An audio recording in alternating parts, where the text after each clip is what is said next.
Hello very much. My name is Hayden Anadonia, and today I'm going to be talking about my paranormal experiences that I've had throughout my life. I'm going to try and chronicle them chronologically, otherwise I will most likely go down many rabbit holes that I will not come back from. So I will just start from when I was a baby and move forward. So, just to dive right in, the earliest paranormal experience, there are two formative paranormal experiences that I had as a child. One, I remember it as it happened to me. The other, I remember being told to me, but I don't have a first-hand recollection of it. But the first recollection that I have of anything out of the ordinary, I wouldn't necessarily say paranormal, but it was bizarre, was when we lived in the single-wide trailer that I grew up in, or spent the first years of my life in. It was when I was the only child. This was before my sister Delilah was born. We lived in a single-wide trailer across the street from my uncle outside of town. And my bedroom, if you've ever lived in a single-wide trailer, you know, usually there are two bedrooms on either end. My parents were on one side of the house. I was on the opposite side of the house. And one night I was lying in bed, and I distinctly remember thinking about VeggieTales and imagining a marble run sort of contraption, which was odd because I don't think that I'd ever been gifted a marble run yet in life. I was probably 2 or 3 years old. And I remember lying in bed, awake, and hearing, and I was thinking about things, just daydreaming about whatever a child daydreams about. And I was picturing this marble rolling about on this contraption in this space. And it was multicolored. It was red and yellow and blue and green, and it was rolling around, and I was watching the marble follow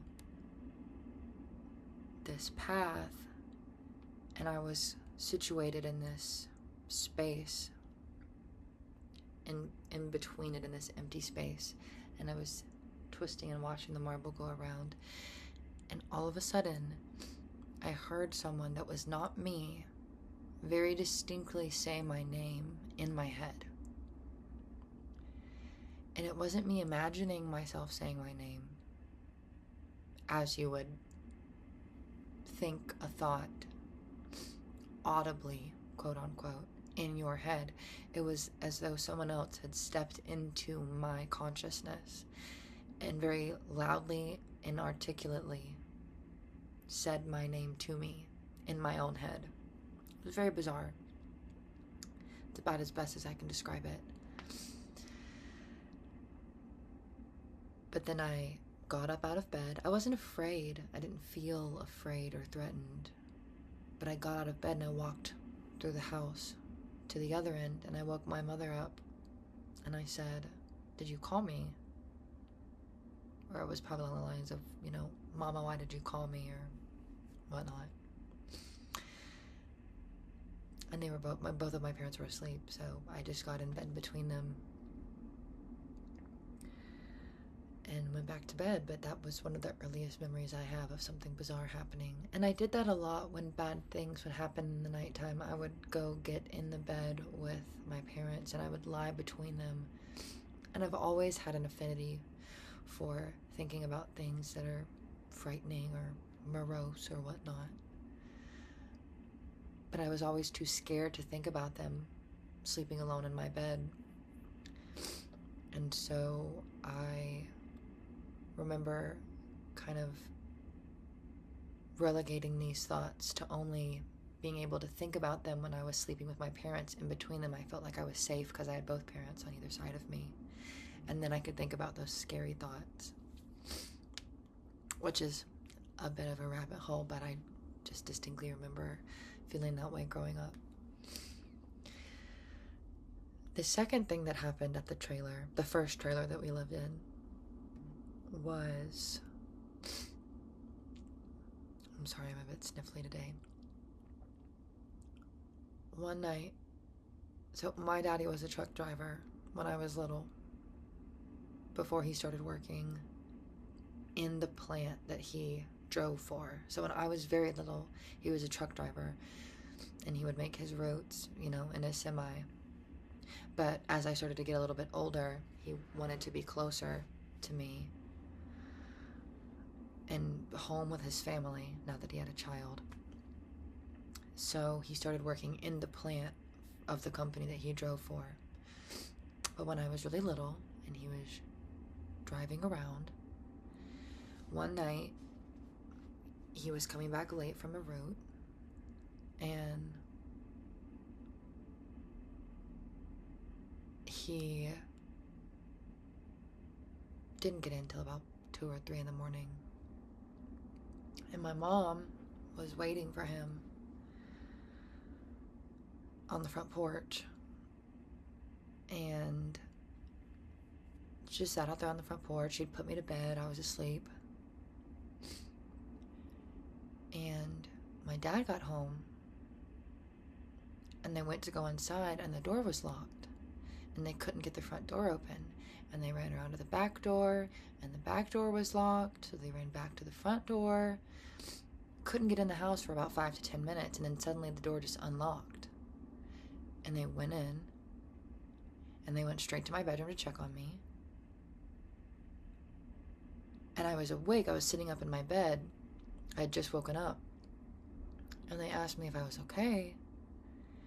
And all I asked them was, who was that man that was at the foot of my bed? And they said, what do you mean? And I said that there was a dark figure of a man sat on the foot of my bed.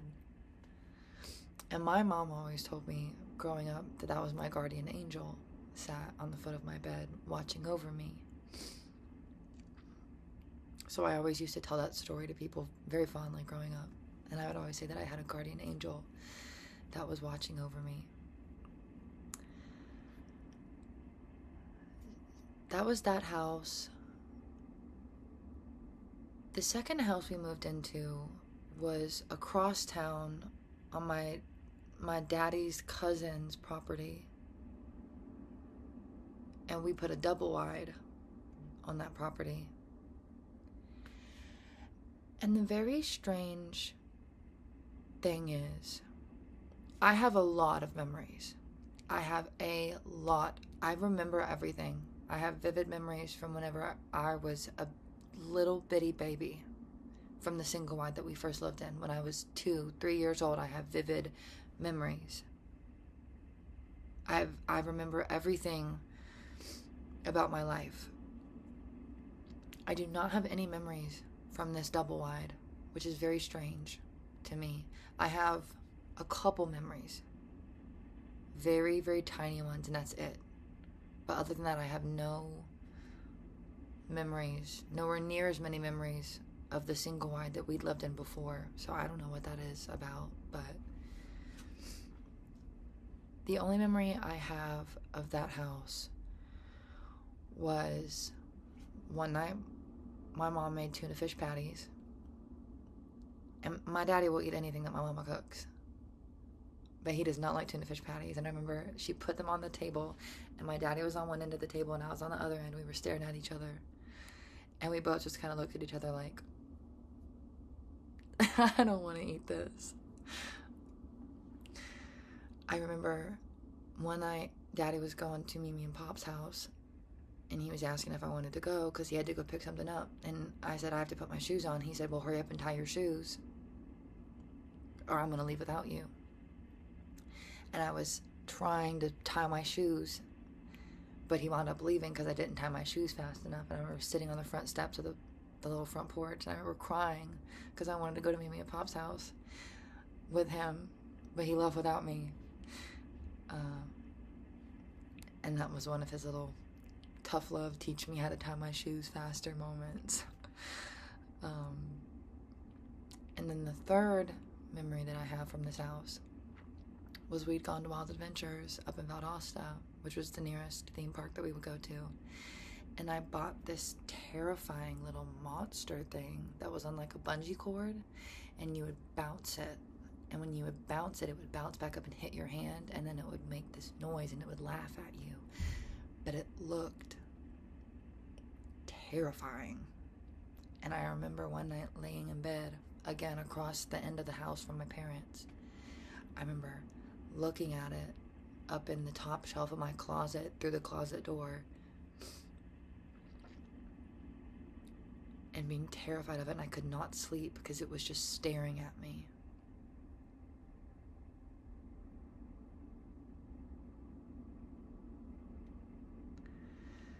And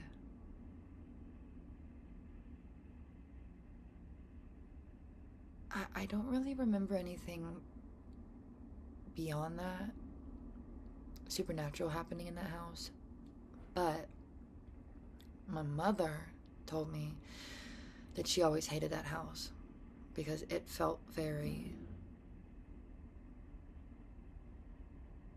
supernatural. It felt very dark in there. And she does not speak of that house fondly. So after my sister was born, we moved back into the single wide for a little bit. I don't remember really anything happening when we moved back in, besides it was infested with roaches when we moved back in the second time. And I remember eating a pack of Oreos from the gas station while my mama was going through all of the cabinets, and roaches were just flying out at her, and it was really scary. But I don't remember having anything weird happen after we moved back in. Then we lived with my Mimi and Pop for a minute when I was about 6. We lived with them for about a year, which, living in a tiny, there was a 3-bedroom trailer. I don't know if it was a double wide. I don't know what their house is, if it's a double wide or a single wide. I think that it might be a double wide. But 6 people living in a 3-bedroom trailer was a bit crowded. But eventually my parents wound up buying the house that I grew up in, like really grew up in, spent most of my life in. Back across town, right over by where our single wide was. We lived like on the city limit. Our single wide had been past the city limit. We lived right in the city limits. And that house is where stuff really started to happen. One of the first things that I remember about this house, which isn't supernatural, but I remember there was a little shed in the backyard, and it was completely falling apart. It was one of those old tin sheds that you see in Florida, and there were pallets and pallets of wood and cardboard in it, and it was all waterlogged, as is everything in Florida. And I remember all of our cousins came over, and my uncles and my aunts and all them, and we got 2x4s, and we would take turns standing over and lifting up the pallets and like the layers of the cardboard and the wood, and these giant palmetto bugs would come flying out and we would whack them with the 2x4s like we were playing baseball, but it was these giant-ass roaches. And that was one of the first memories I have of living in that house, which is really funny. But anyways, back to the paranormal aspects. My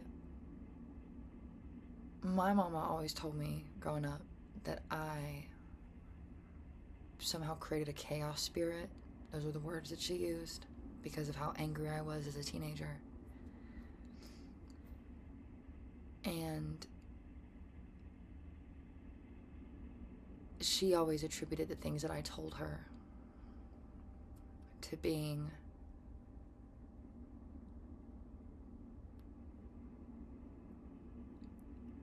the chaos spirit.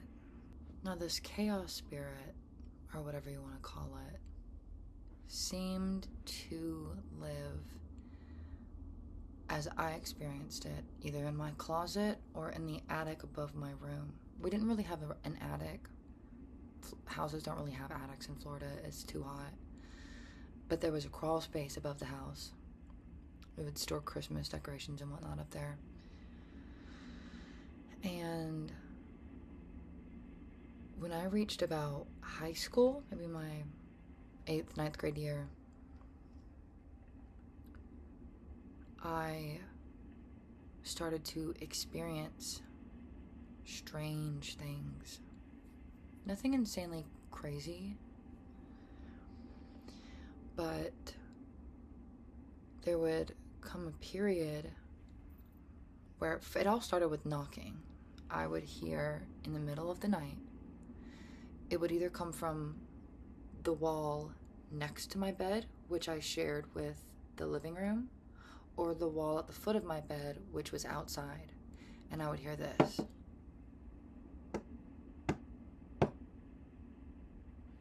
Three knocks in equal succession. Wait about 10 minutes, hear it again. 1, 2, 3. It was like that every time. It was never random. It was always 1, 2, 3. I would hear 3 knocks. 10 minutes would go by, I'd hear another 3 knocks. Happened a couple times. Happened probably once a week.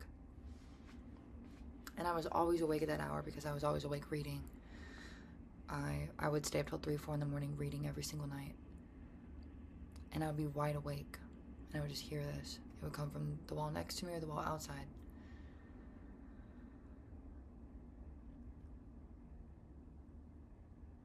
Then I started to hear a repeated noise in the crawl space above the house. I would hear it sound like footsteps, which you can't even really stand up there. It's just beams. There's no place to really stand up there. And you can only get into it from the attic. There was this space in the hallway that was like one of those little things you push up and then you can get up into the crawl space. And I would hear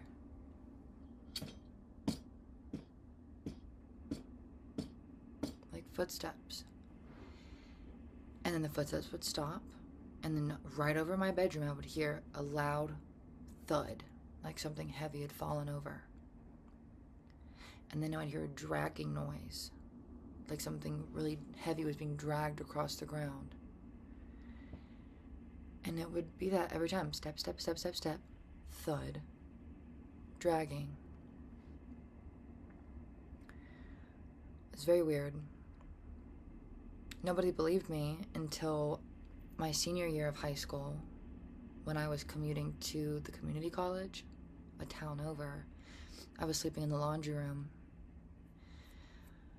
at the back of the house because there were 6 of us, and I grew up in a 3-bedroom household, so we kind of shuffled around a lot. We have twins who are 9 years younger than me, and so sometimes they would sleep on a trundle bed in each of our rooms. So Delilah and I would both have a twin. some nights, sometimes I would sleep elsewhere and Delilah would take a room, and then the kids would share a room. And then the final year of high school, all the bedrooms were at the back, or at the one side of the house together, and I didn't want to be near them, so I just slept on a mattress in the laundry room my last year of high school. And my little brother took a room, and then Delilah and my other sister shared a room. And so while I was back there in the back room one night, I was up on my computer probably doing homework or whatnot, and then I heard footsteps over the back room, which is on the other end of the house. And then, also, I'm sorry, the twins were sharing a room, and Delilah was living in my old bedroom at the time. So 10 minutes go by from me hearing the footsteps, and all of a sudden I hear Delilah running through the house. She busts open the back room door and she's screaming. She said, I heard it. I heard it. It sounded like footsteps over my bed, and then a really loud crashing noise and a dragging. And I said, I know, I told you.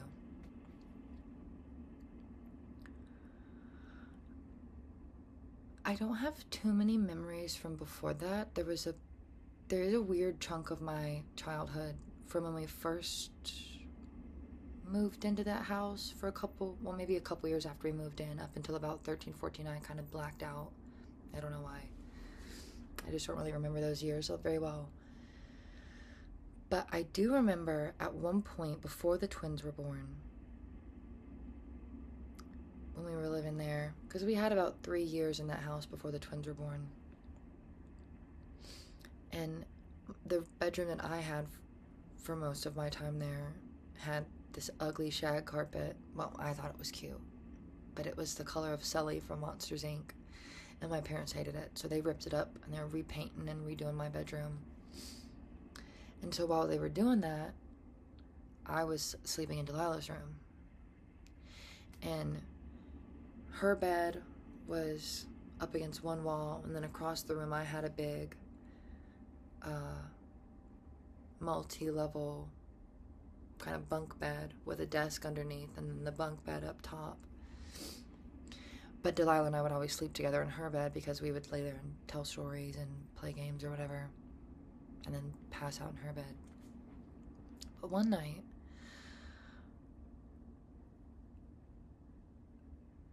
she had fallen asleep, and I hallucinated a lot as a kid. And maybe it's not actually called hallucinating, but I would just stare at a shadow until it would start moving, and I would convince myself that it was looking at me. But one night, I was staring at a shadow in the corner of the room, and it looked like a gorilla. It looked like a gorilla, and it was moving back and forth like this. It was rocking backwards and forwards. And then it slowly started to turn into an old man in a wheelchair, and he was rocking back and forth, just like this. I could see it moving. The shadow was moving. It was very odd. And I got scared, and I couldn't go to sleep because I was petrified. But I didn't want to look at it anymore, so I put the blanket up over my head, and I took the blanket, and I held it up over my head like this, and I had my elbows up. So I was creating this pocket of air from holding the blanket up over my head.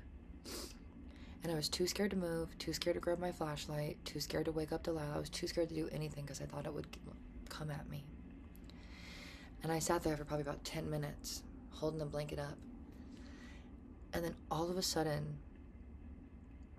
something smacked the blanket, smacked it, full force. All the air rushed out. It's like someone just hit the blanket. And I sat up screaming immediately, calling for my daddy. My mom came in because her bedroom was right next door. My daddy had already gone to work.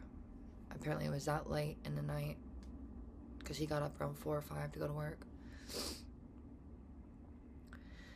And my mom was like, what the fuck is going on? So she just took Delilah and I into her bedroom, and we fell asleep in her bed. And I remember lying in bed, and it was fall time. It was like October, November.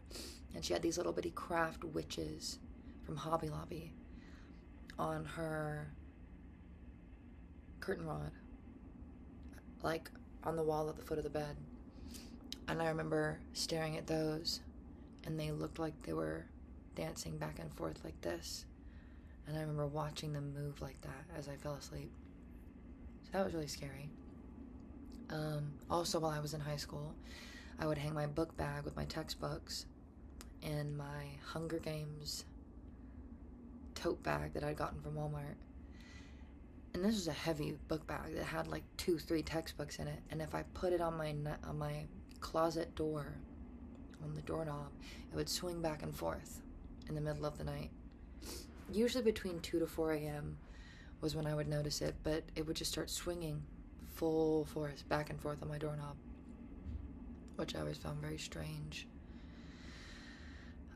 One time I locked my cat in my closet on accident. I didn't realize she was in there. And when I came back an hour later, she'd been scratching on the inside of the door, and I heard her scratching. So I opened the door to let her out. And I was like, how did you get in there? And then for a couple months after that, I would hear scratching on the inside of my closet, but she wouldn't be in there. So I always thought that was very strange.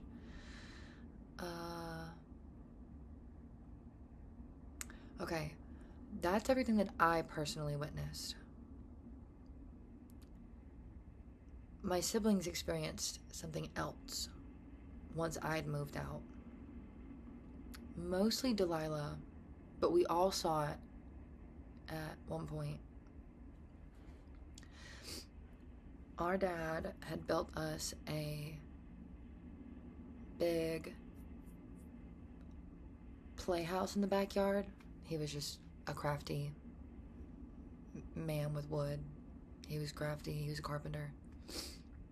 In his free time, he was just real good at woodworking. And he built us a 2-story playhouse in the backyard. There was a sandbox on the first level, and then like a little room upstairs with like a window that faced the house. My sister and I would spend most of our time on the swing set in the backyard. There's an old swing set that had come from my Amy and Pop's house when I was a kid. And we would sit on the swing set and listen to music, daydream, whatever, when we were kids. When I moved out, she would sit out there alone at night, and she said that she started to see this thing in the playhouse. And she described it as looking like a long, slender monkey creature. But it was long and lithe and white. It was bright. It was like a bright off-white color to where you could really see it plain as day, even at night when she would see it out there. And she said she would go outside and swing on the swing set and look over, and it would be watching her. It'd be hanging upside down from the rafters of the roof in the little room up top in the playhouse. And she said what freaked her out about it was it had a perfectly ovular face, like a mask. And it just had 2 eyes and a mouth. That was it. And it would stare right at her. She said she saw it multiple times a week. And I never really believed her. And then, the younger kids, who again are like a decade younger than me, they would chime in, oh, they saw it. But every time I would come home to visit, they would always talk about it. Oh, they saw it last night. Oh, they saw it last week. They saw it a whole bunch. And they would tell my parents about it. My parents would be like, oh, there they go again.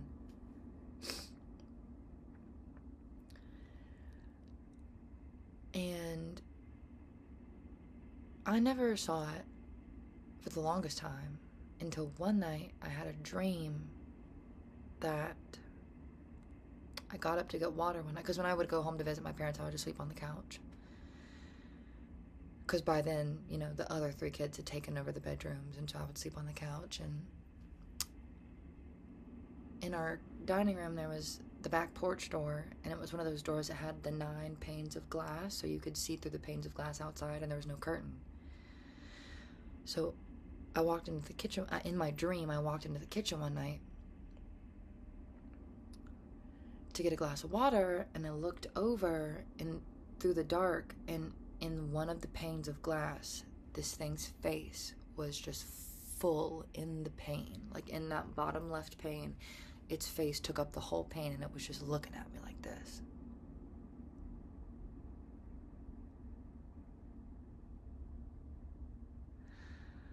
And it scared me so bad I woke up. I woke up immediately. It scared me real bad. And I was like, oh my God, I need to stop listening to them telling me stories about this shit, because it's fucking scaring the shit out of me. I'm dreaming about it. It's freaking me out. It's making me not even want to come spend the night over here. Until probably a year later, I'm at home visiting. They've still been talking about seeing it.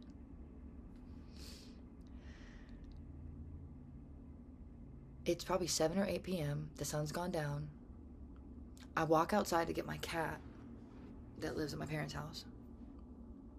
Because the cats would jump up on that door and like poke their little head through the pane of glass to let you know that they were there. So I saw my cat, little face peeking through the pane of glass, and so I went over to the door to open it to get my cat, and I picked her up and I stepped out onto the back step, and I was just looking around the backyard. It was already pitch black dark outside. Daddy was in the kitchen. He was cooking. He was making dinner. I don't know where the rest of everybody was, but Daddy was in the kitchen.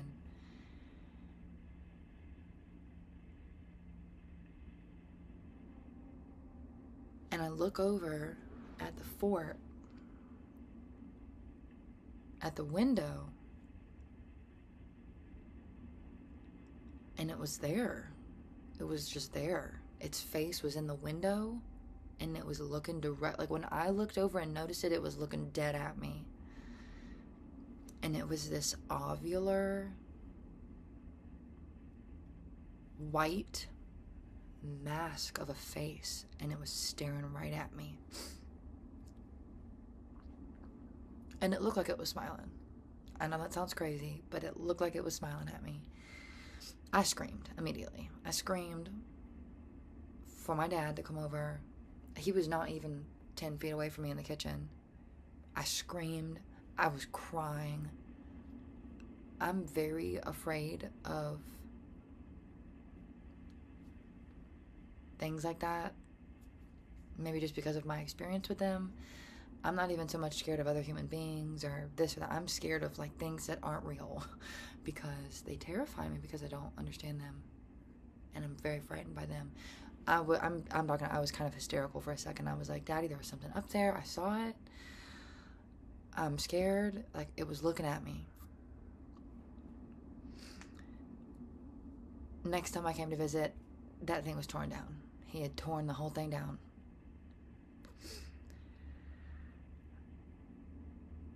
The playhouse was gone. So, I don't know. I don't know what it was. I couldn't tell you. I always thought the kids were making it up. That one time that I saw it, it really bothered me.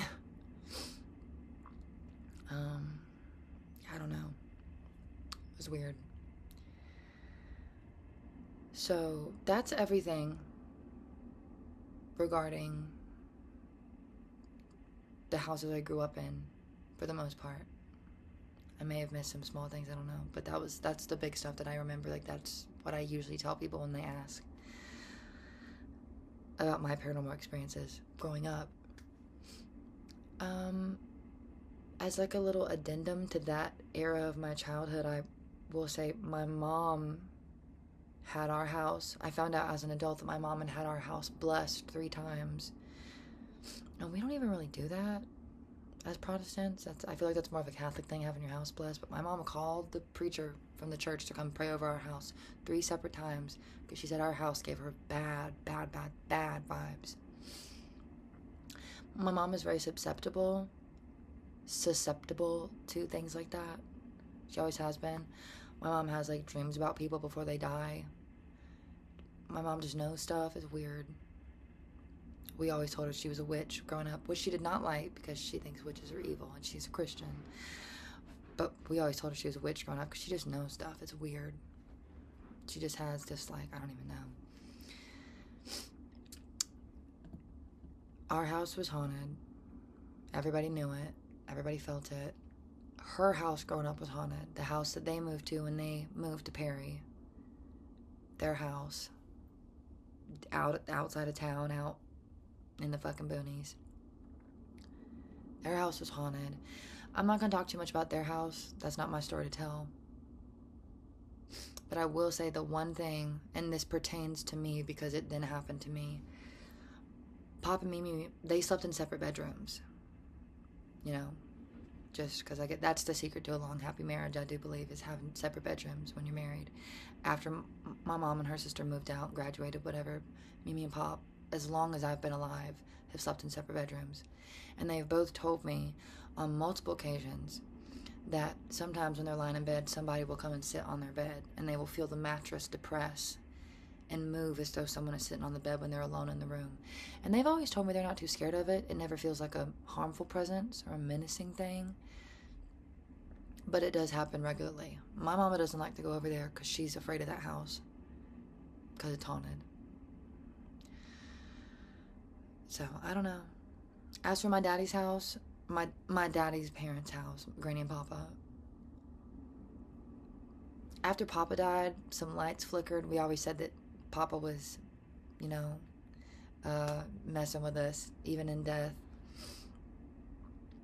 But I didn't spend as much time over there as I did at Mimi and Pop's house, so I don't really have any stories of that house. But that's pretty much it for my childhood.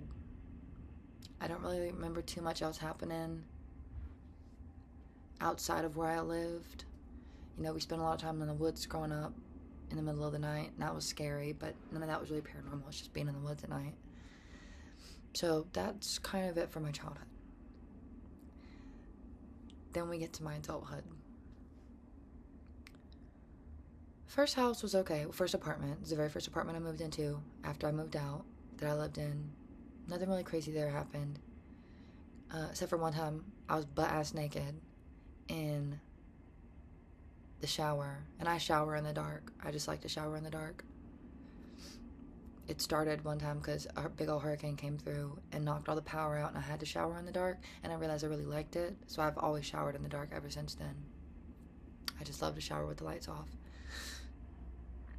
One night, in my very first apartment, I was showering, and an Amber Alert went off in the dead silent pitch black bathroom, and I about lost my fucking mind. I ran out of the bathroom butt-ass naked. Like, it was so funny. But anyways, nothing paranormal happened in that apartment. Second house was fucked up. Second house was weird as all hell. Now, I was on a lot of drugs, specifically in 2017, 2018. So this is probably just the drugs. At the time of these occurrences, I was not taking drugs actively, like that day. But maybe my brain was fried, I don't know.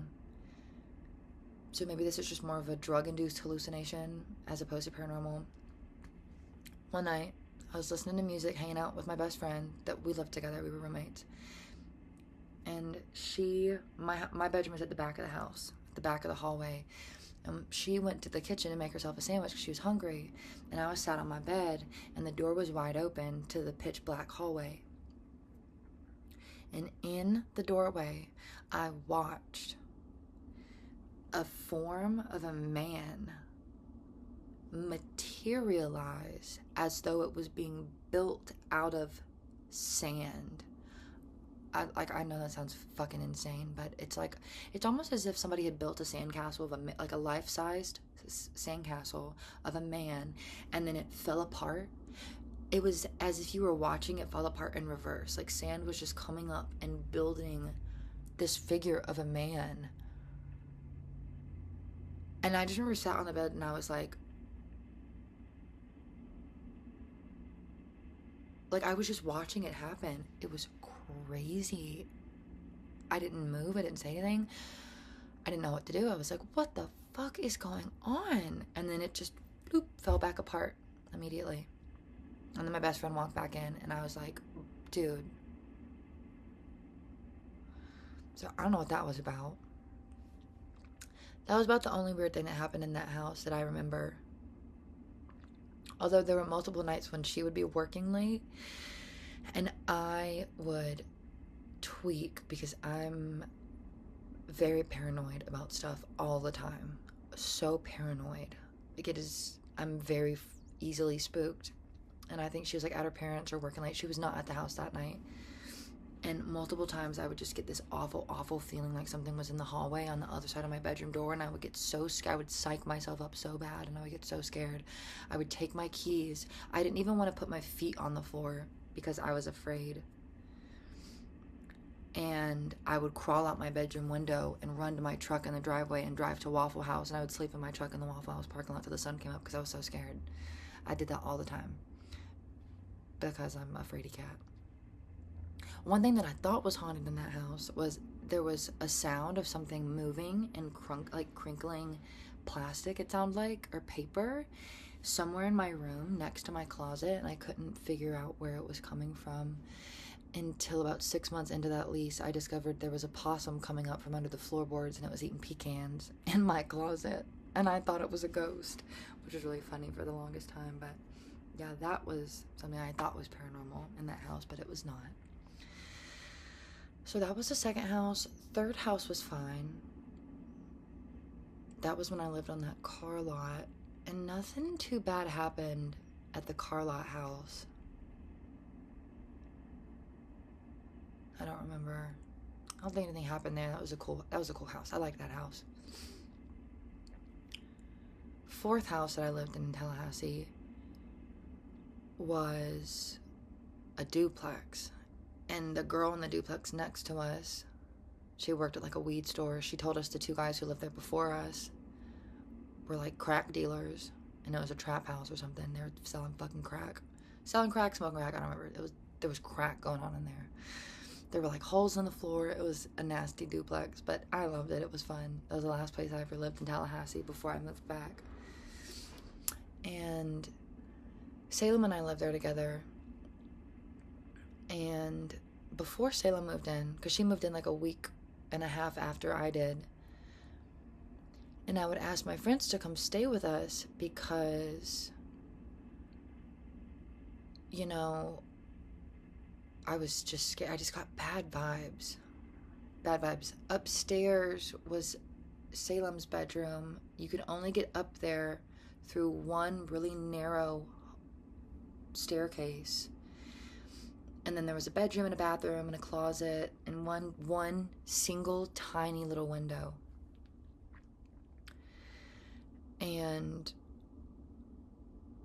I would hear thumping up there before she moved in, and I remember being terrified, thinking, what the hell is going on up there?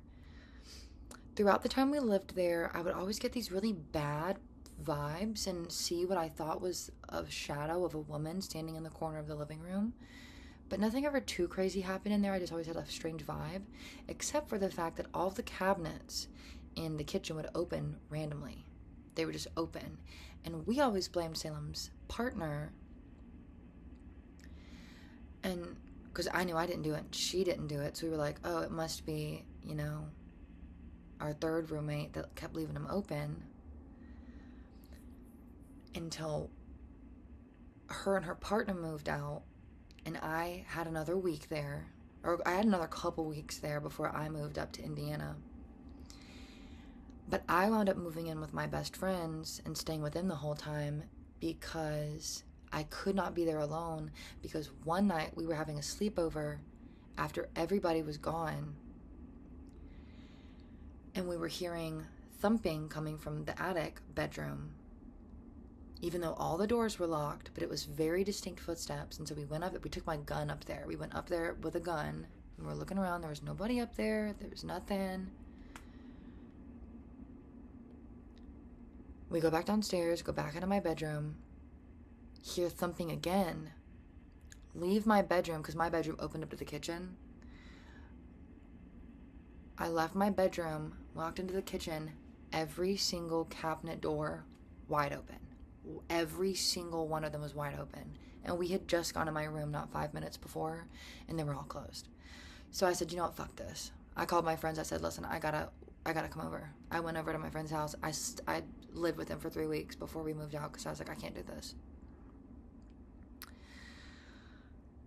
The church was fine. Nothing weird ever happened in the church until the week we were moving out. We saw the ceilings in the church were really high, about 15, 20 feet. Like, they were very, very high ceilings. The week that we moved out, I walked into the hallway one day and I noticed that there were handprints and footprints, black, like sooty handprints and footprints going up the wall to the ceiling, to where the attic entrance was, way, way, way high, 20 feet up. And there were handprints and feetprints like going up the wall, up to the attic entrance. And I said, okay, I can't do this. That was the only thing for that house. Oh, this didn't take place in a house, but while I was living at the church, I had this one experience. We were trying to do a photo shoot. Dolly and I built, well, okay, I say Dolly and I, Dolly built this giant cross for a photo shoot that we were going to do. I wanted to do a sunrise photo shoot in the dead of winter, where everything was dead and cold, and I was going to get up on this cross completely naked, and I was going to do like a crucifixion photo shoot at sunrise of me completely naked and cold on this cross. So she built this huge cross. We were planning this photo shoot for a couple months. We were driving around Indiana just looking for fields that would look good for the photo shoot. One of the fields we went up to was across the street from this one farmhouse that was next to a pig farm. And when we drove up, we could hear all the pigs out in like the big barns or whatever you call them, where they keep the pigs. We could hear the pigs squealing. And we drove up to the farmhouse, and there was no cars there, but the front door was open, but the screen door was locked. And so we couldn't get in the screen door, but the front door was open, so we could see into the house. And we were calling, and we were like, hello, is there anybody here? We just want to ask a question if we can use your field, whatever, blah, blah, blah, blah, blah. And then we notice there's like this pool of what looks like blood, red liquid and blood coming down the stairs of this farmhouse and pooling at the bottom of the staircase. And we were like,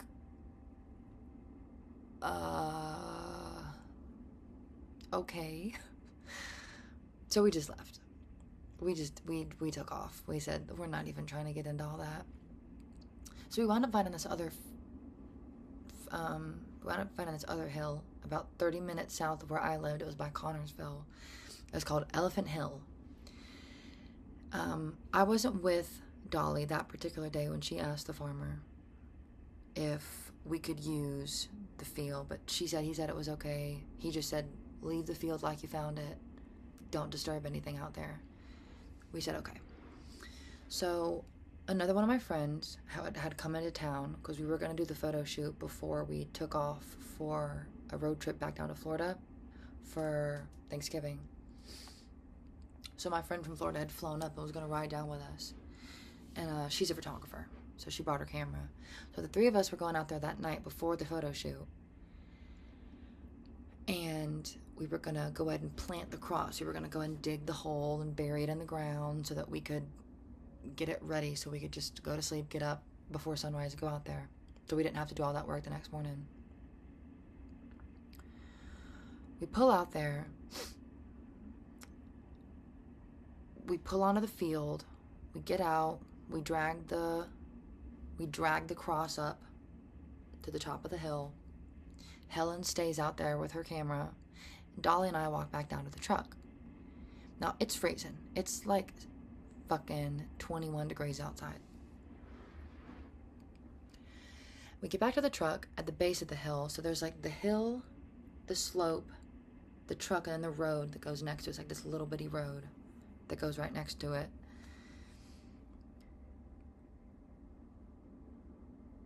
We go up there,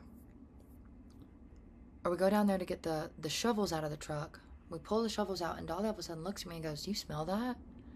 And I was like, "Smell what?" She said, "It smells like death. It smells like blood and like metal and death." And if you live where it's cold, or I mean, if you have a nose, you basically know how hard it is to smell stuff when it's cold outside. But it was so pungent, the smell of death and metal. It was very weird. So we walk back up the hill, and Helen took a picture of us as we were coming back up the hill.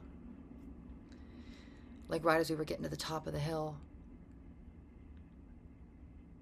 And I'm telling y'all, not even 30 seconds, we start to dip. We barely even broke the fucking ground to put this cross in. And I look to my left.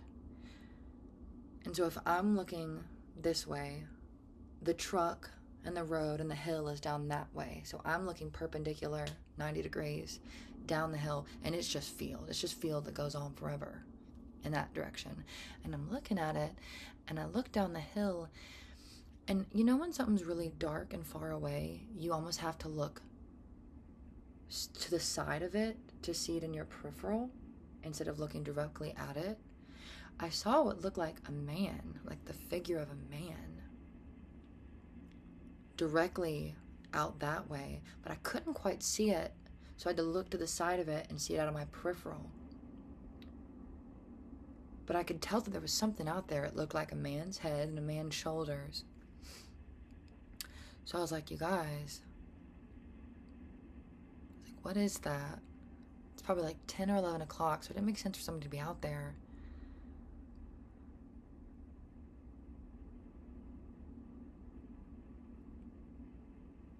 Sorry, I saw something out of the corner of my eye. I'm freaking myself out telling this story. And I kind of call out. I'm like, "Hello, is there anybody there?" And I'm shining our big flashlight. We had a big old, like a mag light flashlight. But whatever it was just outside the beam of it. I'm telling y'all, within about 20 seconds of first spotting it and having to look next to it to see it, I can see it full on. Like it's getting closer. I can tell that it's coming closer. I can look directly at it and see it. But what was weird about it was, it wasn't bobbing up and down like a human does when they walk, like the natural kind of bob that a human does from walking. It's not moving. It's just gliding up this hill at us, and it's coming at us fast, and it's tall. It looks tall at the bottom of the hill, so I could tell that it was, whatever it was very tall, very, very tall. Within 20-30 seconds, the two of them can see it. And I was like, "Y'all, what the fuck is that? What the fuck is that?" I literally said, "We're leaving." I said, "We gotta go." We all threw our shit on the floor, on the ground, and we just ran. So it's coming at us this way. We have to run this way towards the truck. So we take off down the hill. Halfway down the hill, I turn. Now I see it coming at us diagonally. It's coming at us around the curve of the hill. It's coming, like it's changed. It's coming diagonally at us. So we book it to the truck. My truck doesn't have a key fob, so I had to put the keys in, and I'm like messing with the door, and I get it open, lock it, lean over, unlock their door. They get in. We take off. We just leave. When we get home, We drive around for 2 hours because we were like almost too scared to even go home. I don't even know. We were just kind of shocked. We drove around talking about it. We get home around a little after midnight. Helen, my friend, pulls up while Dolly and I we're all talking about it. We're telling my roommates, there's like 6 of us in the living room, we're all talking about it. While we're talking about it, Helen's going through her pictures from that day on our SD card for a camera. She pulls up the picture she took of us when we were walking back up the hill from the truck with the shovels, and we zoom in, and she's like, y'all, you're not gonna believe this. Right behind us, just a little bit further down the hill, right behind us, 2 glowing eyes in the picture. And I have the picture. I'll put it in here. I don't even know. We don't have an explanation for it. The next morning, Dolly and I drove back out there right after the sun rose because we were not going back out there in the dark. We waited for the sun to come up. We drove back out there. We got the cross, got the shovels. When we pulled up there, right there on the hill, where we saw the eyes in the photo, where we smelled that death smell, there were 2 perfectly eviscerated deer legs. There was no deer carcass, but there were 2 deer legs, completely drained of blood. Not that there's a lot of blood in deer legs, but it was not bloody at all, and they looked like they'd been cut clean off, and they were just lying there on the ground, on the dead corn. And so we picked up the legs and threw them in the back of the truck, and I was just like, what the fuck?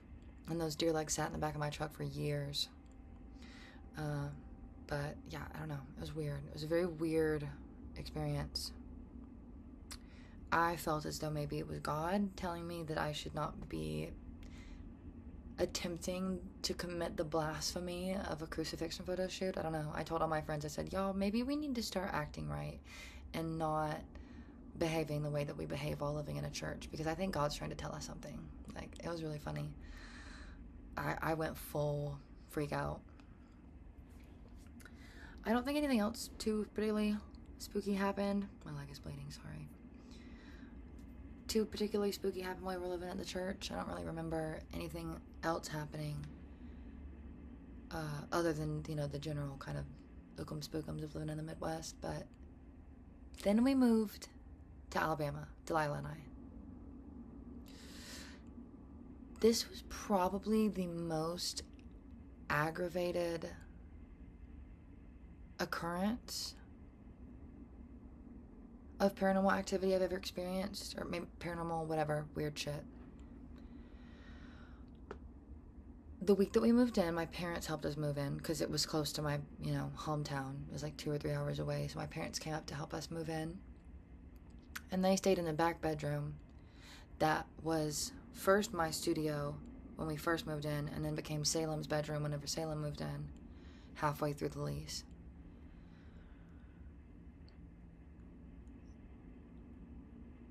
The first week we moved in, my parents told me, after, the day that they were leaving, my mama just kind of came up to me and she was like, I just want to let you know your daddy and I had a horrible feeling living in that room. Just terrible feeling. I just felt bad. I don't know how to explain it, but it felt bad. And I was like, okay, great. Thanks for letting me know that. This was the first week. This was like the 3rd day that we were living there. Within the first month, I need to explain, I lived in the middle of nowhere. I lived outside of an army base that was outside of a small town. This army base probably had about 1,000 people. We lived further out in the woods on a little county road from this army base in Alabama, on a curve, no neighbors, no street lights. It was pitch black out there all the time. We lived like in the fucking Courage the Cowardly Dog house.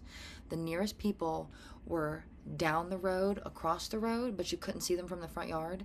And then my landlady lived in her house down a path way through the woods, on the other side of the woods from our house. But when you were in our yard, in our house, there was nobody around. So we were out there. So the first month, I had a dream that I was putting away laundry in my closet in my bedroom, which is my bedroom and my studio were at the very end of the hallway. There was a door on the left, and that was my studio. There was a door on the right, and that was my bedroom. I was putting away laundry in my dream the first month that we lived there. I was putting away laundry, and I felt a presence on the other side of the door. And this was like broad daylight in the dream. I think I was home alone. My door was cracked, but I could feel a presence on the other side of my door in the hallway. So I carefully shut the door, and I sat down, and I kind of looked under the door, and I saw feet, and they were just feet on the floor under the door. And that bothered me.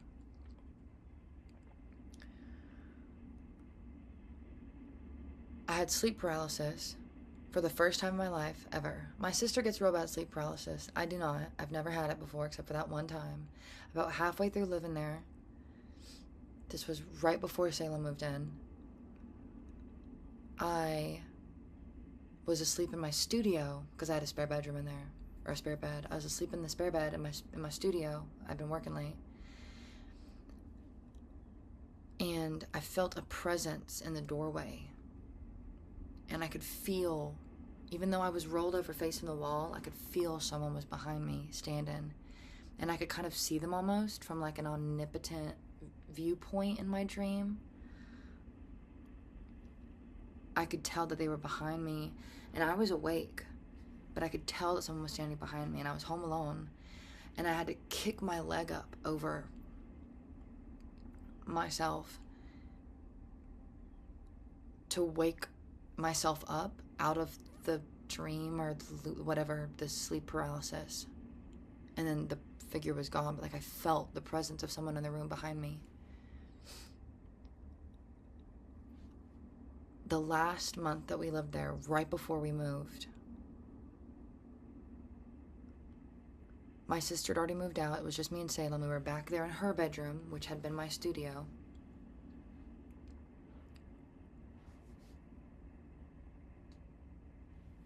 I'd been awake having a panic attack. This was the day before I went to Denver. I was supposed to fly to Denver and play that show with Florence.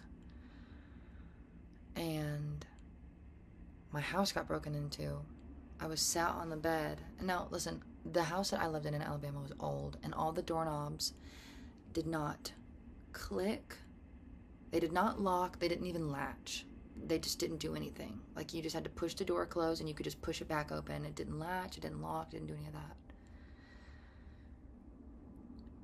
So I'm sat there in the bed up against the wall. The door's right there. It's like 3 o'clock in the morning. Salem's on her phone. We're watching TV. I'm just trying to come down from a panic attack. And all of a sudden, I see, out of the corner of my eye, 2 feet walk in front of the door. I saw them walk, turn, and stop right in front of the door. It's the middle of the night. It's just the 2 of us. I'm terrified. I'm sat there for a second, like, in my head, I'm thinking at any second, that door is going to go flying open. Someone's just going to push it flying open, and we're about to get murdered. I sat there for 10 seconds not knowing what to do until I just whispered. I said, "Salem, get your machete," because she had a machete on the wall.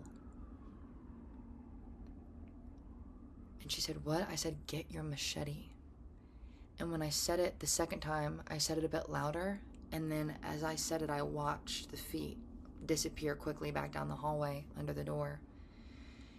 And we got up, and I said, "Salem, there's someone in the house." And we pushed this giant trunk of photos up against the door to barricade it. And I called the police. I said, "Someone's in my house. I need you to come out here." 10, 15 minutes later, the police showed up. They call me. I said, "No, you need to drive around in the yard to the back of the house up to my window. I want to see you through the window. I'm scared." I'm like hysterically crying, you know. Home invasion is one of my biggest fears. So to have it happen was just like really overwhelming. He was like, "Well, I need you to go to the kitchen and let me in." So we had to walk all the way through the house with a fucking weapon to open the door for him to come in. He came in, he did his rounds around the house. We go into the dining room. The window was open. Just wide open. The window, the screen was just wide open. And so we went to Waffle House, as I do when I get scared. We drove to Waffle House, slept in the parking lot till the sun came up. You know, I had a 3-hour drive to the airport in Birmingham. And I called my manager and I said, listen, I called Marley and told her, I was like, you're going to have to book me a later flight because I am exhausted and my house got broken into. So I just took a little nap, caught a later flight later that day. And went and played the show with Florence in Denver, the biggest, most amazing show of my life at that point, which is really funny. But, yeah, that house was a nightmare. I remember one night before Salem moved in, Delilah and we were in the kitchen cooking. And the kitchen was like an angle, so I'm faced here at the stove. She's faced this way next to me. Our shoulders are touching. She's at the sink. I'm at the stove and I'm cooking. We're right next to each other. And out of the corner of my eye, I see what looks like a white hand in a long, bright orange, long sleeve shirt do like this over her head. Like do like a big circle around her head. Out of the corner, like I saw it plain as day, just like right there out of the corner of my eye. It's like 7 p.m. We're just cooking dinner. And at the exact same time I saw that happen, she did like that and was like, what the fuck was that? She's like, did you just hit me? I said, no, I didn't hit you. But something just moved its hand over your head. Like I saw a whole 5-finger hand in a long sleeve orange shirt do that to her. And she was like, what the fuck? Just weird shit would happen all the time like that. You know, we just always had very bad, very spooky vibes in that house.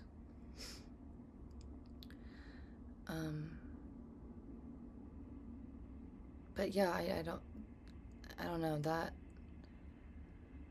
was kind of the last house I lived in that was like that. Both my houses in Pittsburgh, my house and then my apartment, they were both pretty chill. They were spooky because of the type of house that they were, but they were fine. You know, nothing ever really happened in them. So I forgot to add in that video, but the reason that I brought up the people and figures sitting on my grandparents' bed at their house is because I lied one time while I was living at the Pittsburgh house, the first one. The same thing happened to me while I was getting ready to go to sleep one night. I had just washed my face and I was lying in bed and getting ready to go to sleep, and I was on my computer watching a YouTube video, and right next to me on that corner, on the edge of my bed, I felt someone sit down and the mattress depressed, and I kind of rolled over to the side because of how far down the mattress had been pushed, which I thought was very disturbing. And I didn't really feel in danger. I didn't feel afraid, but I immediately thought of my grandparents when it happened because I'd heard so many stories about that happening to them at their house, and so it was very strange that it was happening to me in Pittsburgh of all places, where nothing else like that had ever happened. So that was a little strange, but in a way it made me feel connected to my grandparents, which was pretty cool. But yeah, I forgot to add that in my story, so I had to put that in there. So we'll get back to the real video. And I haven't really encountered anything super paranormal since then, except for, I will say, in this house that I just moved into, I was gone for a week on tour. Delilah told me that she just got a weird vibe from the house and she felt like something bad was happening. And she just got like a creepy vibe. And then the next fucking day, she's at work and I'm in my bedroom, sitting on the edge of my bed, facing my bathroom. And I'm on my phone, and then I just kind of put my phone down and I look up and I'm just mindlessly staring into the bathroom at the towel rack and the sink. And all of a sudden, something in front of me, I'm staring directly at it, picks up the corner of the towel, lifts it up in the air, and then drops it back down. So the towel just floats up into the air, falls back down. And I remember thinking, okay, sure, whatever. Nothing else has happened since in this house, but I don't know. It's funny. My mom is, like I said, very susceptible and very devout Christian. Does not believe in that hokey pokey stuff, but she definitely is very cautious about the darkness, the devil, demons, spirits. There are some stories that she experienced when she was growing up that she won't even tell me about. She doesn't want to tell me about it because she doesn't want to think about it.